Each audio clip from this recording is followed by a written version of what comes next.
do we know what the retail industry wants from AV? There are so many complex requirements going on in retail at the moment.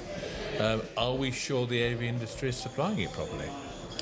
I did understand from the discussion this morning that's quite a complex matter, actually, what the retail industry wants, because they want us to make them look more attractive. That's the main thing I learned. So from the AV industry, we have to supply them with the relevant technology. We have to inspire them. That's what I learned with what we have. But also, we need to understand what the end user wants to have as a customer experience. So it's a lot about the experience they make in the shops, and we have to make that better. From the interface between the retailer and the AV supplier. I mean, there are lots of different job titles involved in those conversations, weren't there? Yeah, and in fact, you may not get the overall vision of what the company wants unless you talk to the relevant. There are 5 or 6 different areas, almost what we call siloed. It's all right for digital signage, it's okay for screens, it's okay for... But what does the company itself want to achieve with its technology? There's no sort of collection ecosystem. We mentioned the word ecosystem. Are we getting a clear view of what the retail customer wants in such a complex set of requirements? Well, it's about attracting the end customer to go to the shop. In the end, that's what we would like to achieve, because we have lots of shop closures at the moment. I heard it also this morning. So, but retail spaces will not disappear, but they have to become more attractive by, for example, digital signage. But digital signage is not just a screen, and it's not just audio, or it's not just attracting one sense. It's about attracting all the senses, but in a good balanced way, so that it is not annoying also for the end customer, so that they would go there and enjoy their shopping experience, go to the shops and hopefully buy more and create more revenue for the shop owners. And in the end, there was quite a more of a connection, I thought, between the infrastructure, the basic technology installed, and the front-end AV side of things, which increasingly is becoming more important, is becoming more influential.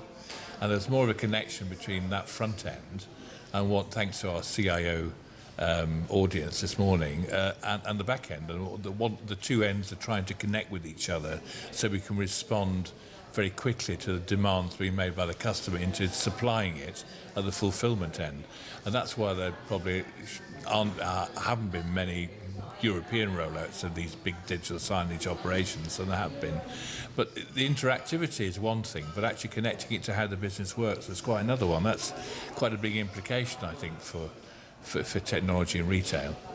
Yeah, and also what we recognized this morning was that there's not one single digital signage solution for in the market. So because we are all individuals, and also there is the millennium generation, there is my generation, for example. We all have different demands when it comes to the shopping experience. So we see lots of different signage solutions everywhere, and that is probably also a very important point to address.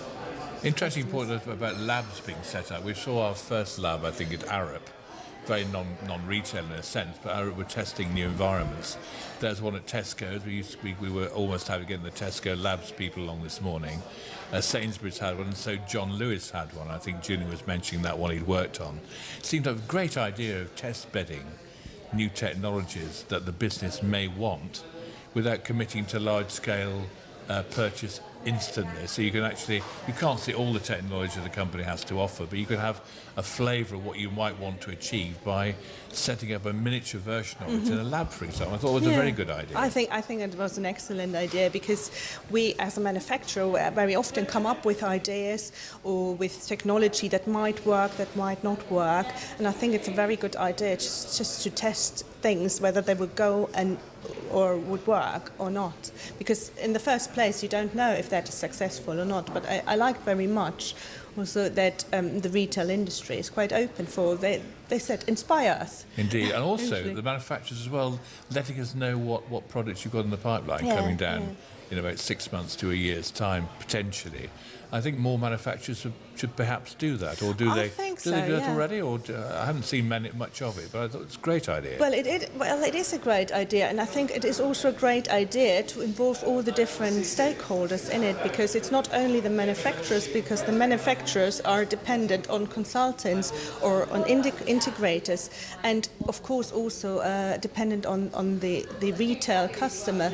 Then what kind of products they would need in order to achieve their customer experience then in the end. And if we involve them and their opinion early enough with our product planning, then we could achieve much better what we want in the end altogether. So by testing product concepts early, for example, that is a great opportunity to do so.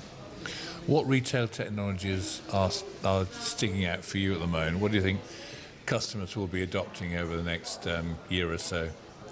Well, I think it's the balance of technology. So at the moment, I think we see a lot of places where we are overwhelmed with technology. So Times Square, for example, was mentioned earlier in the discussion. Also, it's probably even too much. So I think in the future, it's about being or having the technology in a subtle way so that it is attracting but not annoying when it comes to visual technology, but also to audio technology. And the technology should stimulate, hopefully, all the senses, but not stress us out, because we would like to have a positive shopping experience. That's what we like to achieve.